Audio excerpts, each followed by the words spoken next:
Hello நண்பர்களே, இன்னைக்கு பொங்கல் ஸ்பெஷலாக ஒரு ஹவுஸ் கிளீனிங் vlog தான் உங்களுக்காக. இந்த வீடியோவில் பொங்கலுக்கு முன்னாடி எங்கள் வீட்டை நான் எப்படிலாம் க்ளீன் பண்ணேன், கிச்சனில் என்ன வேலைலாம் பார்த்துருக்கேன், அதெல்லாம் உங்ககிட்ட ஷேர் பண்ணுறேன். இந்த vlog உங்களுக்கு பிடிச்சிருந்தா வீடியோ ஃபுல்லாக பாருங்கள், சப்போர்ட் பண்ணுங்கள், என்னோட சேனலையும் சப்ஸ்கிரைப் பண்ணுங்கள். வாங்க வீடியோக்குள்ளே போகலாம். ஒரு வழியாக பாத்திரத்தெல்லாம் கழுவுறது, இந்த ஒட்டரை அடிக்கிறது, க்ளீன் பண்ணுறது, துடைக்கிறதுன்னு இந்த வேலைலாம் முடிஞ்சிருச்சு.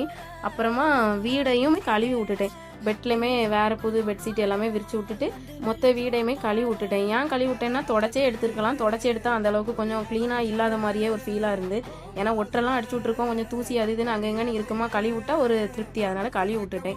எல்லா வேலையும் கழுவி முடிச்சுட்டு என்னோடய கிச்சனை ஃபஸ்ட்டு பார்க்கும்போது தான் எனக்கு அவ்வளோ இதாக இருந்து, எப்பாடா 2 நாளாக ஒரு மாதிரி இருந்த கிச்சனு வீடெல்லாம் ஒதுக்கிட்டு பார்க்கும்போது எனக்கு திருப்தியாக இருந்துச்சு.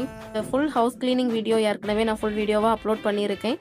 இந்த வீடியோக்கு மேலேயும் டேக் பண்ணுறேன், நீங்கள் அதை கிளிக் பண்ணி பாருங்கள், சேனலை சப்போர்ட் பண்ணுங்கள். நெக்ஸ்ட் வீடியோவில் பார்க்கலாம். பாய்.